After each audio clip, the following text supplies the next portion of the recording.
अब हमने होम को क्रिएट कर लिया। अब नेक्स्ट स्टेप हम करते हैं, हम इसके साथ डाटाबेस की कनेक्टिविटी कर लेते हैं ताकि हम कैटेगरी को इंप्लीमेंट करें। तो कैटेगरीज डाटाबेस में से आ रही हों, प्रोडक्ट्स मेरी डाटाबेस में से आ रही हों। तो हमने यहाँ पे अब डाटाबेस को इंप्लीमेंट करना स्टार्ट करना है। सो हमें पता है कि जब भी हम डाटाबेस के साथ वर्किंग करना स्टार्ट करेंगे तो हमारे स्टेप्स क्या होंगे, हमने इन स्टेप्स को वन बाय वन फॉलो कर लेना है। सबसे पहला स्टेप हमारा क्या था कि हमने कुछ एंट्री फ्रेमवर्क कोर के पैकेजेस को इंस्टॉल करना होता है। कौन कौन से पैकेजेस हैं, वो सारे पैकेजेस की फाइल ग्रुप में अपलोड है। अभी हम उन सभी पैकेजेस को इंस्टॉल कर लेते हैं।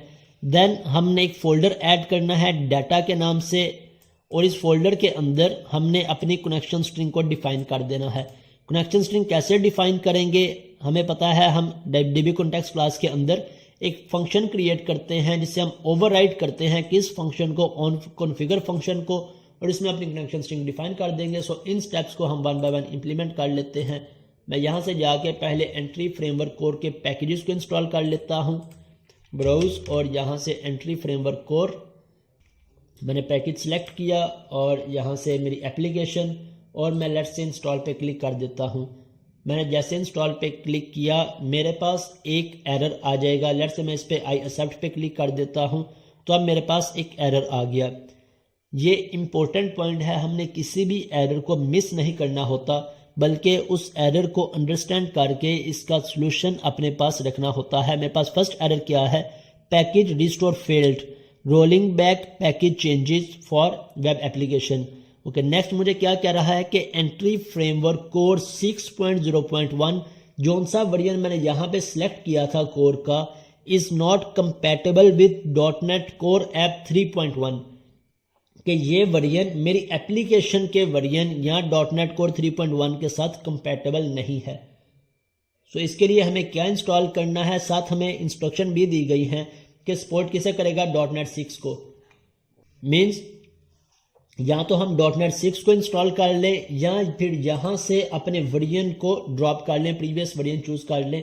लेकिन सबसे पहले हमने ये देखना है कि हमारी एप्लीकेशन का वर्जन कौन सा है। सो हम किस तरह से अपनी एप्लीकेशन का वर्जन देख सकते हैं। मैं अपने इस प्रोजेक्ट पे राइट क्लिक करूँगा, इसकी अगर मैं प्रॉपर्टीज़ में आ जाऊँ तो यहाँ पे मेरे प्रोजेक्ट की सारी डिटेल मुझे डिस्प्ले हो जाएगी। यहाँ पे टारगेट फ्रेमवर्क जोन सा भी होगा वो आ रहा होगा। सो हमारी एप्लीकेशन का टारगेट फ्रेमवर्क क्या है, 3.1। तो यही हमारे पास एरर आ रहा है कि ये 3.1 इसके साथ कंपैटिबल नहीं है। सो मैं यहाँ से आके 6 की बजाय यूज़ कर लेता हूँ 5.0.12 को हम यूज़ कर लें या 13 को यूज़ कर लें। मैं यूज़ कर लेता हूँ 12 को, और इसके बाद इंस्टॉल पे क्लिक कर देते हैं। लेट्स से देखते हैं कि क्या ये वर्जन .NET 3 के साथ कंपैटिबल है या नहीं। अब नीचे अगर तो कोई एरर होगा तो नीचे मेरे पास डिस्प्ले हो जाएगा, अदरवाइज हम यहाँ से आउटपुट विंडो को ओपन कर लें। हमारे पास ऑप्शन आ गया फिनिश्ड का, फिनिश की कमांड आ गई। इट मीन्स मेरा एंट्री फ्रेमवर्क कोर का पैकेज सक्सेसफुली इंस्टॉल हो गया है। अब इसके बाद नेक्स्ट पैकेज क्या था हमारा, यहाँ पे हमारे सारे पैकेज डिस्प्ले हैं। एक हमें डिज़ाइन चाहिए, एक टूल्स चाहिए, और इसके बाद SQL सर्वर। सो हम वन बाय वन इन्हें इंस्टॉल कर लेते हैं। और एक इम्पोर्टेंट पॉइंट यहाँ पे याद रखने वाला है कि जोन सा वर्जन हम किसी एक पैकेज का रखेंगे, बाकी सभी पैकेजेस के लिए भी सेम वर्जन को हम सिलेक्ट करेंगे।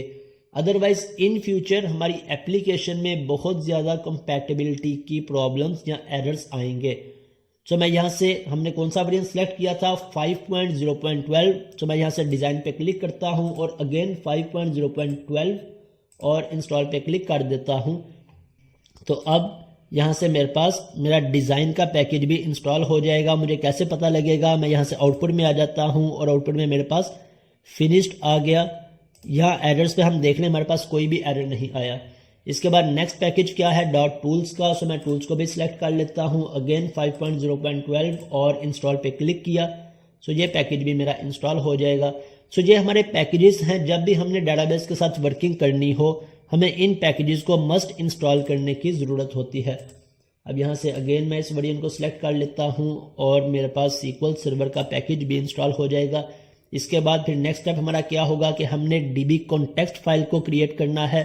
DB कॉन्टेक्स्ट क्लास कहाँ पे, हम एक फोल्डर ऐड करेंगे डाटा के नाम से, जो स्टैंडर्ड कीवर्ड हम यूज़ करते हैं अपनी कनेक्शन स्ट्रिंग को प्लेस करने के लिए।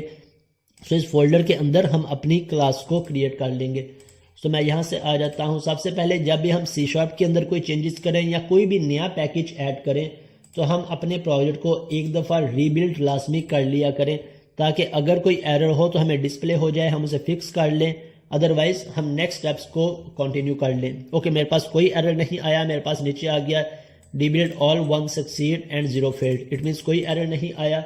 सो अब यहाँ से आके मैं एक फोल्डर को ऐड कर लेता हूँ, किस नेम से, डाटा का नेम से, ताकि इसके अंदर हम अपनी कनेक्शन स्ट्रिंग को डिफाइन कर सकें। फोल्डर डाटा, और डाटा के अंदर राइट क्लिक किया ऐड, और यहाँ से मैं ऐड कर लेता हूँ। हम कोई भी कनेक्शन स्ट्रिंग का नेम रख लें, लेकिन पोस्ट फिक्स हमने DB कॉन्टेक्स्ट लाजमी रखना है। सो आसानी के लिए हम यहाँ पे माई DB कॉन्टेक्स्ट का नेम रख लेते हैं। माई DB कॉन्टेक्स्ट ऐड पे क्लिक कर दिया, मेरे पास ये क्लास ऐड हो गई। अब यहाँ पे हमें पता है कि हम फर्स्ट स्टेप क्या करते थे, इसे इनहेरिट करवा लेते थे, किससे, DB कॉन्टेक्स्ट से। अब यहाँ पे मेरे पास एरर आ रहा है, इस एरर को हम कैसे फिक्स कर सकते हैं, मैं इस पर माउस ओवर करूँगा, मेरे पास ये ऑप्शन आ जाएगा। मैं जैसे इस डाउन आइकन पे क्लिक करूंगा तो यहाँ से हमने सिलेक्ट करना है किसे, यूजिंग स्टेटमेंट को। जहाँ पे भी यूजिंग आ रहा होगा हम उसे चूज कर लें। यहाँ फिर हम यहाँ पे क्लिक करके कीबोर्ड से कंट्रोल डॉट प्रेस करेंगे, तब भी हमारे पास ये इंटेलिजेंस ऑप्शंस आ जाएंगे। हमने जिस भी लाइन को सिलेक्ट करना हो उसे सिलेक्ट किया और एंटर पे क्लिक कर दिया तो ये रेफरेंस हमारे पास या ये पैकेज हमारे पास ऐड हो जाएगा। अब इस DB कॉन्टेक्स्ट के अंदर हम क्या स्टेप इंप्लीमेंट करते थे, हम यहाँ से इसके अंदर फंक्शन ओवरराइड करते थे। किस फंक्शन को, ऑन कॉन्फ़िगर को, और इसके अंदर अपनी कनेक्शन स्ट्रिंग डिफाइन कर लेते थे। सो मैं लिखता हूँ ओवरराइड और ऑन कॉन्फ़िगर। जैसे मेरे पास ऑप्शन आएगा, मैं कीबोर्ड से टैब की प्रेस करूंगा तो ये सारे का सारा कोड मेरे पास ऑटोमेटिकली राइट हो जाएगा। अब इसके अंदर कनेक्शन स्ट्रिंग कैसे डिफाइन करते हैं, ये सभी प्रीवियस क्लास के कॉन्सेप्ट्स हैं। मैं लिख लेता हूँ यहाँ से SQL सर्वर, और इस कनेक्शन स्ट्रिंग को मैं कॉपी करता हूँ और यहाँ पे आके इसमें पेस्ट कर देता हूँ। मेरे पास कनेक्शन स्ट्रिंग आ गई। अब यहाँ से आके हमने अपने SQL सर्वर का जो सा भी नेम हो वो नेम चेंज कर लेना है। सो मैं यहाँ से इसका नेम कट करता हूँ और अपने SQL सर्वर का नेम कॉपी करके यहाँ पे पेस्ट कर देता हूँ। और यहाँ से डाटाबेस, हमारी डाटाबेस का क्या नेम है, लेट से मैं यहाँ पे रख लेता हूँ ASP2 या ASP3, लेट से ASP टेस्ट के नाम से मैं इसका नेम रख लेता हूँ। अब इस DB कॉन्टेक्स्ट के अंदर हम एक और पॉइंट इंप्लीमेंट करते थे। वो क्या पॉइंट था कि हम यहाँ पे DB सेट्स को क्रिएट करते थे। जितने भी हमारे C# मॉडल्स हों जिन्हें हम डेटाबेस में कन्वर्ट करना चाहते हों, हम हर एक के लिए DB सेट क्रिएट करते थे और फिर इसके बाद माइग्रेशन को ऐड करते थे। तो अभी हम वो नेक्स्ट स्टेप इंप्लीमेंट करने जा रहे हैं। सो नेक्स्ट स्टेप हमारा क्या है कि हम पहले अपने मॉडल को क्रिएट करेंगे और इसके बाद इसका DB सेट क्रिएट कर देंगे, कहाँ पे, DB कॉन्टेक्स्ट फाइल में, और इसके बाद इस पर अपनी माइग्रेशंस को इंप्लीमेंट कर लेंगे। तो यहाँ से आके मैं मॉडल क्रिएट कर लेता हूँ, किसका, कैटेगरी का। मॉडल्स पे राइट क्लिक किया, ऐड, और यहाँ से हमने क्रिएट किसे करना है, C# क्लास को। सो क्लास को सिलेक्ट किया और यहाँ से मैं क्लास का नेम रख लेता हूँ, लेट्स से कैटेगरी, और इसके बाद ऐड पे क्लिक कर दिया। मेरे पास क्लास ऐड हो गई। क्लास के बाद मैं इस क्लास का लेट्स से फर्स्ट पे हमें कौन से एट्रीब्यूट चाहिए या क्लास की प्रॉपर्टी चाहिए, कैटेगरी ID। नेक्स्ट हमें चाहिए कैटेगरी नेम। इसके बाद हमने यहाँ पे प्राइमरी की डिफाइन करनी है और इसके अलावा कोई भी डाटा एनोटेशन प्रॉपर्टी हम यहाँ पे लिखना चाहते हो, डाटा एनोटेशन प्रॉपर्टी भी लिख सकते हैं। डाटा एनोटेशन प्रॉपर्टी कौन कौन सी होती हैं, किस पर्पस के लिए यूज होती हैं, डिटेल में 1 बाय 1 ये कॉन्सेप्ट अब रिवाइज होने वाले हैं। ओके, मैं यहाँ पे आके इसे प्राइमरी की सेट कर लेता हूँ। किस तरह से, की कंट्रोल डॉट प्रेस किया, मेरे पास इंटेलिजेंस ऑप्शन आ गए और इसे ऐड कर दिया। इसके अलावा मैं यहाँ से टेबल नेम भी अपनी मर्जी का रखना चाहूँ तो मैं यहाँ से आके टेबल ऐड कर लूँगा, टेबल एनोटेशन प्रॉपर्टी, और टेबल को ऐड कर लिया और इसके अंदर आके हम इसका जोन सा भी नेम रखना चाहते हो। अब जो नेम हम यहाँ पे देंगे, इस नेम का टेबल मेरे पास डेटाबेस में ऐड होगा। अगर मैं यहाँ पे कोई नेम नहीं दूंगा तो बाय डिफॉल्ट जो मेरी क्लास का नेम होगा, इस नेम का टेबल डेटाबेस में ऐड होगा। अदरवाइज हम खुद से डिफाइन करना चाहें तो हम यहाँ पे इस क्लास का नेम या टेबल का नेम डिफाइन कर सकते हैं। सॉरी, बाय डिफॉल्ट यहाँ से ऐड नहीं होगा, जो सा नेम हम DB कॉन्टेक्स्ट में देंगे उस नेम का टेबल डेटाबेस में ऐड हो जाएगा। तो मैंने यहाँ पे नेम दे दिया, लेट्स इसी तरह से कैटेगरी ही रहने दिया। इसके बाद मेरे पास दो प्रॉपर्टीज हैं, एक कैटेगरी ID और कैटेगरी नेम। अब मुझे इसे डेटाबेस में कन्वर्ट करना है। सो फर्स्ट स्टेप क्या है कि पहले मुझे डीबी कॉन्टेक्स्ट में इसके अकॉर्डिंग एक डीबी सेट क्रिएट करना पड़ेगा।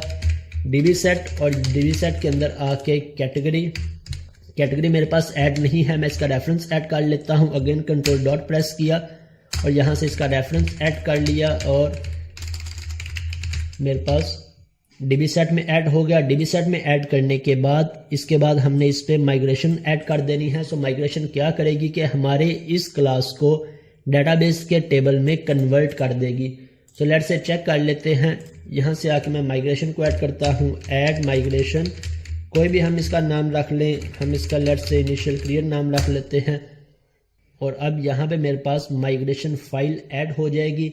हम पहले इस फाइल को चेक कर लेंगे कि क्या हमारे रिक्वायरमेंट के अकॉर्डिंग ही डाटा ऐड हो रहा है। जो अभी कॉलम्स हमें चाहिए थे, एक हमें चाहिए था column category ID, category name और प्राइमरी की, जिसे हमने सेट किया था, हमारे वो कॉलम ऐड हो गए। अब यहाँ से आके हम इस पे अपडेट डाटाबेस की कमांड अप्लाई कर लेते हैं। Update database,